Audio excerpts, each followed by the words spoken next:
دماغ میں یہ بٹھائیے کہ وسیم رضوی وسیم کی وجہ سے وہ مسلمان نہیں ہے، وہ کافر و مشرک ہے۔ اس کا عقیدہ شیعہ مکتب فکر کے اس فرقے سے ہے جس کا کفر واضح ہو چکا ہے، ورنہ شیعوں میں بہت سے وہ لوگ ہوتے ہیں جن کا عقیدہ اچھا بھی ہوتا ہے۔ শরীফুল ইসলামী টিভি নিত্য নতুন ইসলামী তথ্য ভিডিও পেতে আমাদের এই চ্যানেলটি সাবস্ক্রাইব করুন, লাইক শেয়ার কমেন্ট করে সাথে থাকুন। اس لیے مسلمانوں پہلے نمبر پر وسیم رضوی وہ کوئی مسلمان نہیں ہے، وہ کوئی مومن نہیں ہے، بلکہ وہ کافر ہے، وہ مشرک ہے۔ اب سے پہلے بھی اس نے کوشش کی، سپریم کورٹ میں 26 آیتوں کو نکالنے کے لیے ریٹ پیٹیشن اس نے داخل کیا، حالانکہ سپریم کورٹ نے کہا کہ وسیم رضوی مانسک اعتبار سے تم بیمار ہو، اپنا علاج کراؤ۔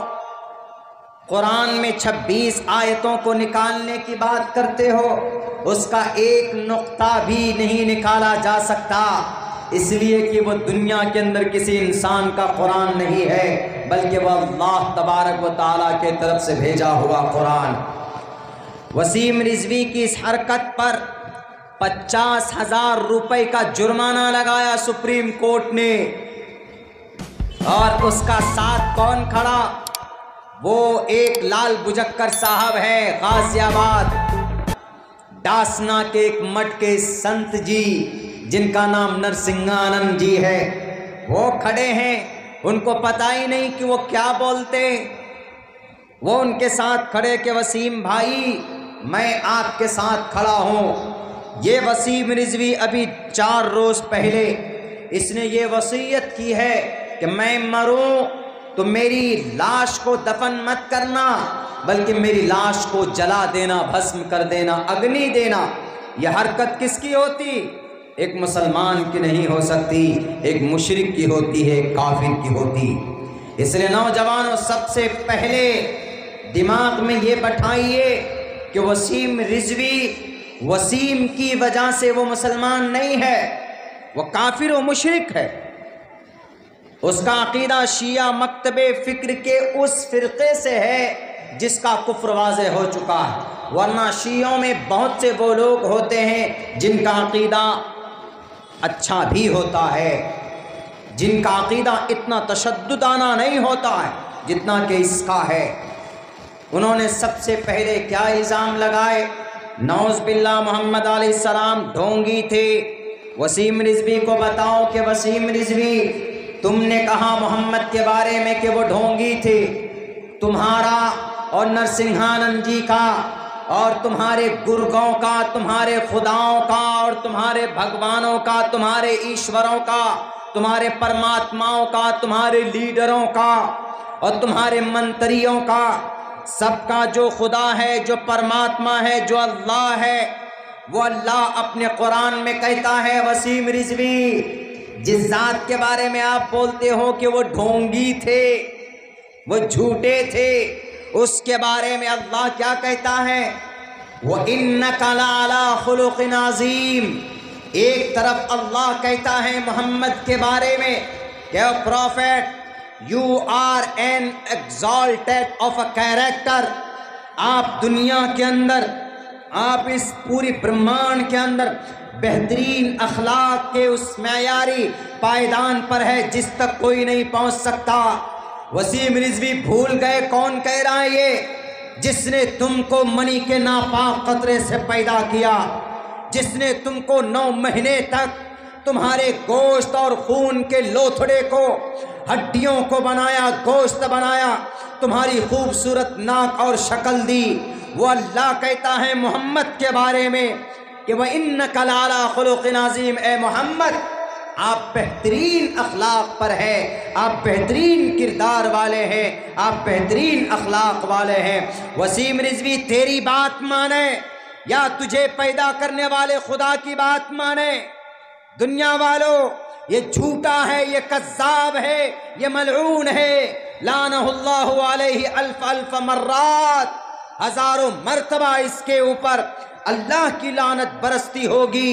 اس لیے کہ اس نے اس ذات اقدس کے اوپر تہمت لگائی جو پوری دنیا کے انسانوں کی مغفرت کے لیے کل قیامت میں حضرت ابراہیم گھٹنے کے بل لیٹے ہوئے ہوں گے اور کہہ رہے ہوں گے یا رب نفسی نفسی اعلموا ان الدنیا دائرۃ ولذتها فانیہ وطاعتها باقیۃ وحاصلها فوت وآخرها موت اخوانی بدن ضعیف ضعیف وسفر طویل طویل اعلموا ان الدنیا یا ابن آدم یوم القیامہ یا رب نفسی نفسی ویقول ابراہیم خلیل اللہ یا رب نفسی نفسی ویقول اسماعیل ذبیح اللہ یا رب نفسی نفسی ویقول موسیٰ کلیم اللہ یا رب نفسی نفسی ویقول عیسیٰ روح اللہ یا رب نفسی نفسی ویقول نوح نجی اللہ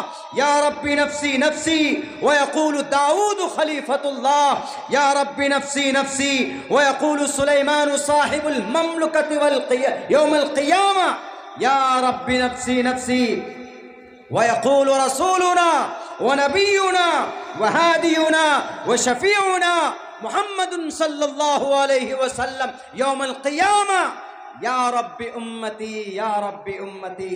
تمام انبیاء کل قیامت میں یا رب نفسی نفسی کہہ رہے ہوں گے، تب جا کر وہ نبی جس کے بارے میں تم ڈھونگی بولتے ہو، وہ ربی تمہاری بھی مغفرت کے لیے اگر ایمان تم میں ذرہ برابر موجود ہے وہ تمہارے لیے بھی بولیں گے یا رب امتی یا رب امتی، یا اللہ ہماری امت کی مغفرت اور بخشش فرما دے۔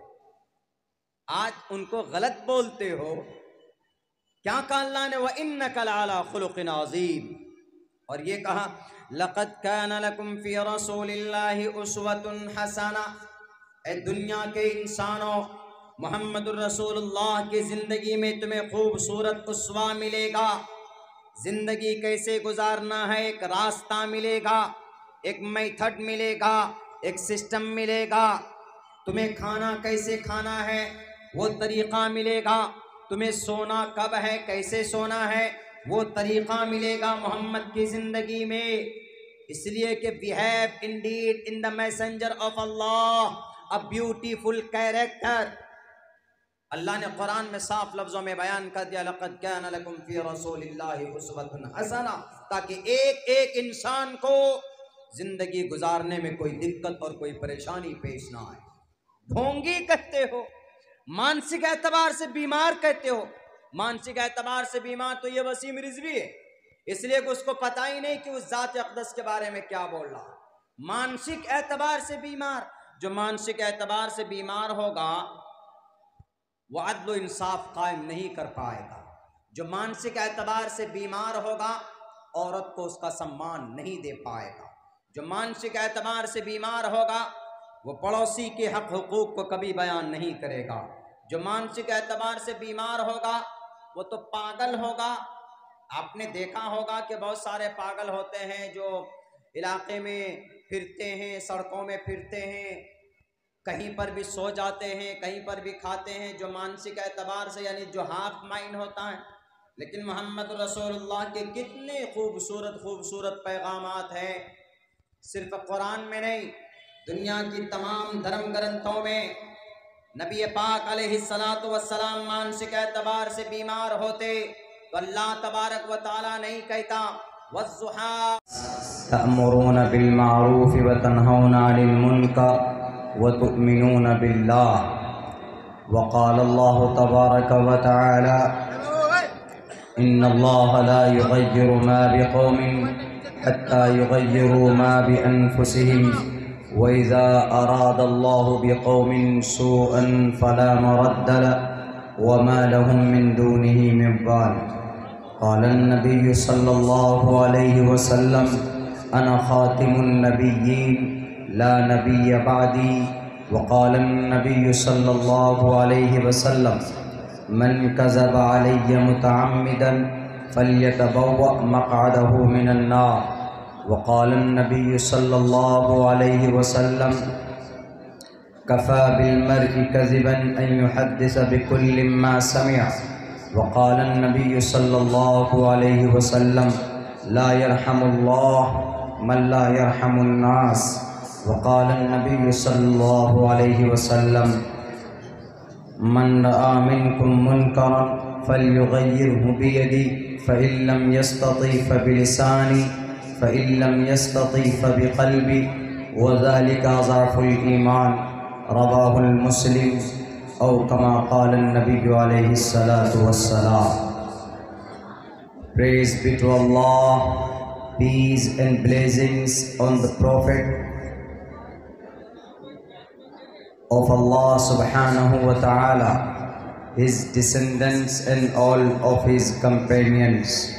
I seek refuge in Allah from Satan, the rejected and accursed. O my God, O my Lord, expand me my praise, ease my task for me, remove the impediment from my speech so they may understand what I say. Namo Brahmane Namaste Vayo Tamev Pratiksham Brahmasi Vasudeva Sutam Devam Kansachanuramardanam Devaki Paramanandam Krishnam Vande Jagat Guruma. Dharm Kshetre Kurukshetre Samveta Yutsava Mamaka Pandava Shaikim Kuruvat Sanjaya Eva Muktavarjuna Sankhyo Rathopasto Pavavishat Visrajya Sharam Chapam Shokasam Vignamansa Kutastuva Kashmalidam Vishmo Samupastitam Anarya Jushtam Kirti Karmajuna Anarya Jushtam Swargyam Kirti Karmajuna Kilebiyam Masmadamaha Parthanaitatvayyupaddiyate Shudram Hirday Daurpalyam Matraman Pitraman Charyaman Purusho Vaida Drishtiputam Vastraputam Vadedvacham Satyaputam Vadedvatam Jalam Pubhe.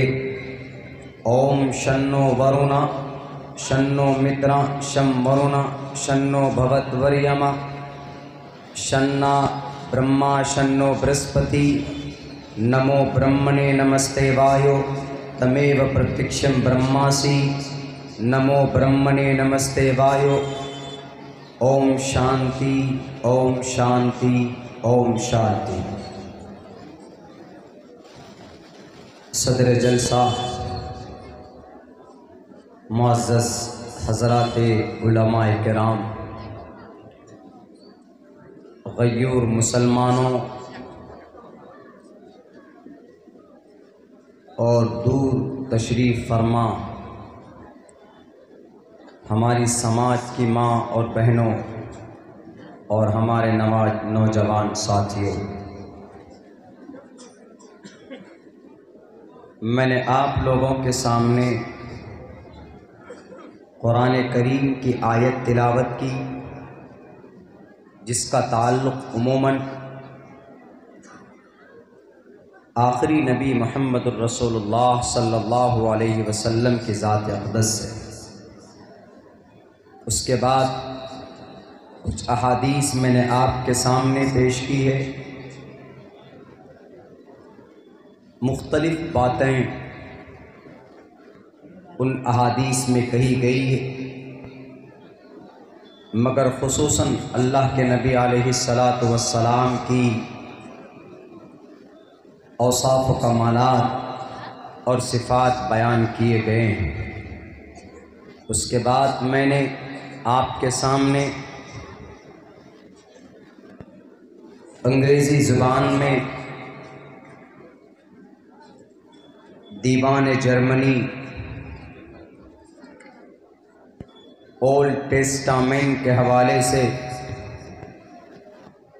میں نے کچھ line اور کچھ translation آپ کے سامنے اور دعائیں اللہ سے ہم نے کی، اور اس کے بعد پھر تقریباً ہم نے 5 سے 10 منتر اور شلوک پڑھے، ان کا ان تمام منتروں کا، شلوک کا سنسکرت زبان میں ہے، لیکن 2 کتاب سے میں نے پڑھے۔ ایک ستیارتھ پرکاش پنڈت دیانند سرسوتی جی کی ہے، ان کی کتاب سے میں نے 5-6 منتر و شلوک آپ کے سامنے پیش کیے۔ اس سے پہلے میں نے گیتا، شریمد بھگوت گیتا کے سب سے پہلے ادھیائے کا پہلا، دوسرا، تیسرا اور چوتھا منتر آپ کے سامنے میں نے رکھا۔ ان کا تعلق بھی آخری نبی محمد رسول اللہ سے ہے، تو انہی قرآن کی آیت، احادیث مبارکہ اور ہمارے برادران وطن، ہمارے ہندو بھائیوں کی کتابوں کے منتر آپ کے سامنے میں نے پڑھے۔ انشاءاللہ انہی کے اوپر بات چیت ہوگی۔ اس کے بعد پھر میں نے ایک چھوٹا سا جملہ پڑھا، ماترمان پترمان چاریاوان پرشو ویدا پرشستا دھارمکی ودیشی یسسا ماسما گمہ۔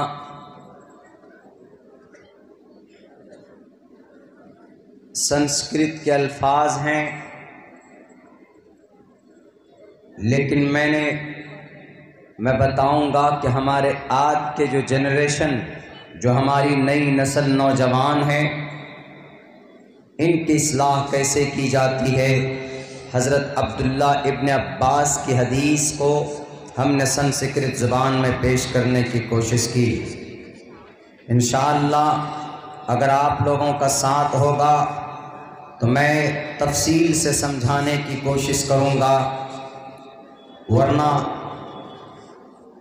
اگر اللہ کا فضل ہوگا تو اور مزید ڈیٹیلز آپ کے سامنے آئیں گے اور میں بتاتا چلوں گا، ورنہ میری کیا ہمت، میں تو ایک طالب علم ہوں۔ میرے سامنے مجھ سے پہلے بہت اچھی تفصیل کے ساتھ بالاستیعاب باتیں حضرت مفتی صاحب کی آ چکی، ہمارے استاذ ہیں، ہم اپنے مشفق اور مربی سمجھتے ہیں، آپ کے علاقے کے رہبر ہیں، آپ کے علاقے کے وارثین انبیاء کے ٹاپ لسٹوں میں حضرت کا نام آتا ہے۔ بنگال کی دھرتی میں سب سے پہلے میری حاضری حضرت مفتی صاحب کے مدرسے میں ہی ہوئی تھی، سب سے میرا پہلا پروگرام۔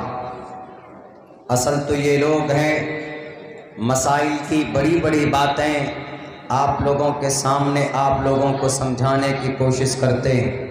ان اکابر کی دعاؤں کے صدقے میں اپنی زبان کی اصلاح کی غرض سے میں کچھ بول پاتا ہوں۔ میرے بھائیو، آج میں آپ لوگوں کو بتاؤں گا، سمجھاؤں گا۔ آپ لوگوں نے دیکھا ہوگا کہ ابھی کچھ دنوں پہلے مخصوص انداز میں محمد رسول اللہ صلی اللہ علیہ وسلم کی ذات اقدس پر توہین آمیز کلمات کہے گئے، غلط ٹپنی اور غلط باتیں کہی گئی۔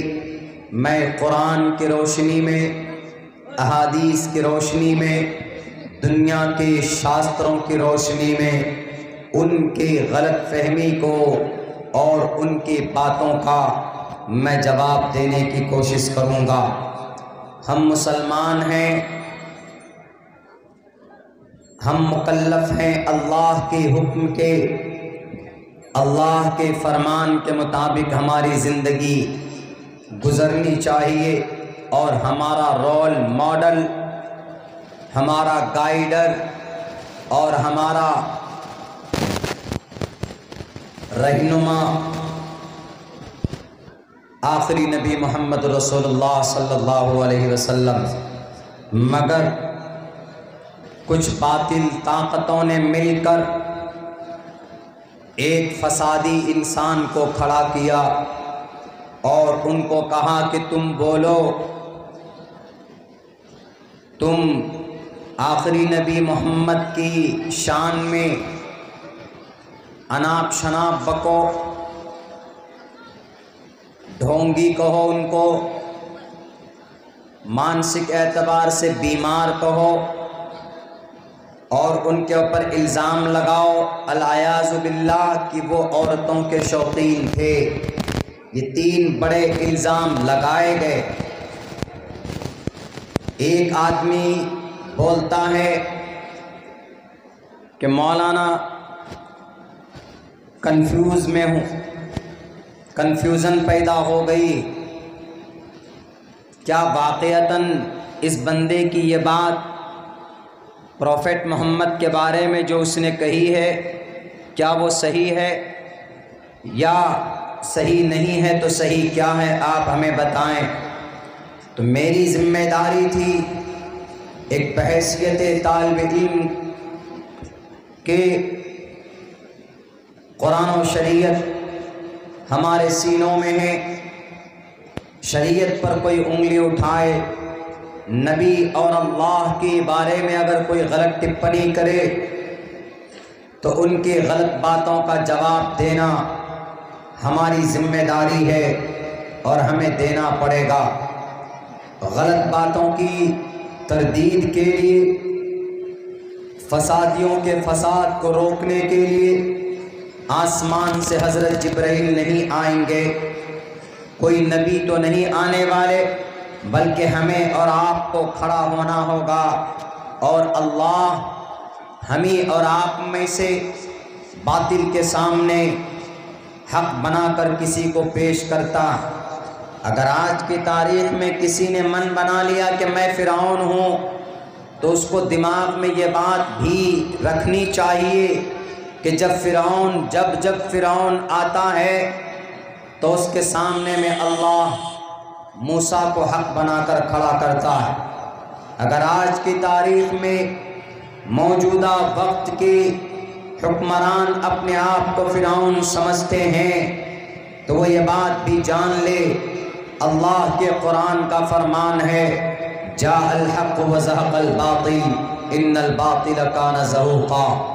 اگر کوئی فرعون ہے تو اس کے سامنے میں موسیٰ ضرور آئے گا، اگر کوئی ہٹلر ہے تو اس کے سامنے میں صلاح الدین ایوبی ضرور آئے گا، اگر کوئی ابو جہل ہے تو اس کے سامنے میں معاذ اور معوذ ضرور آئیں گے، اگر کوئی ابو لہب ہے تو اس کے لیے جبرائیل امین کے ساتھ میں تبت یدا ابی لہب کا پیغام سامنے آئے گا۔ میرے بھائیوں، میرے ساتھیوں، میں وہ بات سمجھانے کی کوشش کروں گا۔ اس شخص نے آخری نبی کے بارے میں بہت بھدے الفاظ کہے، آپ نے ویڈیو میں سنا ہوگا، آپ نے دیکھا ہوگا۔ اس آدمی کا نام، اس شخص کا نام میں بتانا ضروری سمجھتا ہوں۔ اس کا نام وسیم رضوی، اس کا تعلق شیعہ کمیونٹی سے۔ شیعہ میں ایک فرقہ ہوتا ہے رافضی کا، اور جو رافضی بالاتفاق وہ کافر اور مشرک ہوتے۔ رافضی شیعہ جو ہوتا ہے اس کا عقیدہ محمد کے بارے میں، چاروں خلفاء کے بارے میں، اماں عائشہ کے بارے میں اور قرآن کے بارے میں ان ایکسیپٹیبل ہوتا ہے۔ وہ یہ کہتے ہیں کہ جو قرآن نازل کیا گیا محمد پر، وہ غلطی سے قرآن محمد کے اوپر نازل ہوا، بلکہ وہ قرآن تو حضرت علی کے اوپر نازل ہونا تھا۔ غلطی ہو گئی حضرت جبرائیل سے، وہ محمد کے پاس چلے گئے، ورنہ وہ پیغام لا رہے تھے حضرت علی کے لیے۔ ایک تو یہ عقیدہ کنسپٹ ان کا غلط ہے، اور دوسرا عقیدہ ان کا یہ ہوتا ہے کہ خلیفہ مولائے کل، مختار کل، مولا علی کائنات میں اللہ سے بھی بڑھ کر حضرت علی کو مولا کا درجہ دیتے ہیں۔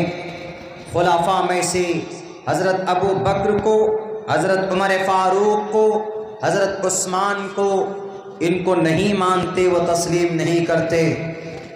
اور تیسرا ان کا مذموم عقیدہ یہ ہے، امہات المؤمنین اما عائشہ رضی اللہ تعالی عنہا کے اوپر زنا کے وہ تہمت بھی لگاتے، جبکہ حضرت عائشہ صدیقہ رضی اللہ تعالی عنہا کی پاکیزگی کی کو بیان کرنے کے لیے اللہ نے پوری صورت نازل فرما دی۔ میرے بھائیوں، 18ویں پارے کے اندر سورہ نور کے نام سے ہے، جس کو یقین نہ ہو، جس کو شک ہو تو وہ اٹھا کر دیکھ سکتا ہے اور پڑھ سکتا ہے۔ تو یہ رافضی شیعہ کا یہ عقیدہ ہوتا ہے۔ ایک عقیدہ یہ بھی ہوتا ہے ان کا کہ جو قرآن کے 30 پارے ہیں، یہ قرآن پورا نہیں ہے، بلکہ 10 پارے اور چھپے ہوئے ہیں۔ ایک امام صاحب لے کر ایک غار میں چھپ گئے، وہ 10 پارے لے کر آئیں گے قرب قیامت میں۔ یہ قرآن ناقص ہے، ان کا یہ عقیدہ ہے، ان کا یہ کانسیپٹ ہے۔ یہ عقائد کہ یہ قرآن ناقص، یہ بھی قرآن و شریعت کے خلاف عقیدہ۔ چاروں خلفاء میں سے کسی کو نہیں مانتے۔ اصحابی کالنجوم بأیہم اقتدیتم اہتدیتم، اس عقیدے کے خلاف ان کا عقیدہ۔ اما عائشہ کے اوپر زنا کے تہمت لگاتے، ان کا یہ عقیدہ قرآن